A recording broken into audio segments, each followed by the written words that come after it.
PTI और जमीयत उलमा इस्लाम के वफूद की मुलाकात आज शाम 4 बजे तय पा गई है। मुलाकात में मुल्की सियासी सूरत हाल पर तबादला ख्याल किया जाएगा। ज़राए का कहना है कि पीटीआई और जमीयत उलमा इस्लाम के वफ़द की मुलाकात इस्लामाबाद में मौलाना फजलुर रहमान की रिहाइशगाह पर होगी। दोनों जमातों ने मुलाकात की बाज़ाब्ता तौर पर तस्दीक नहीं की। पीटीआई और जमीयत उलमा इस्लाम के वफूद की मुलाकात आज शाम 4 बजे तय पा गई है। मुलाकात में मुल्की सियासी सूरत हाल पर तबादला ख्याल किया जाएगा।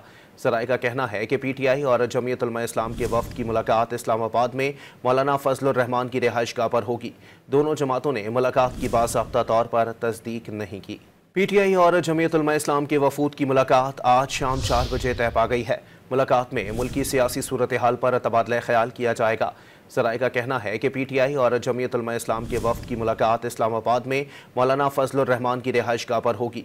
दोनों जमातों ने मुलाकात की बाज़ाब्ता तौर पर तस्दीक नहीं की।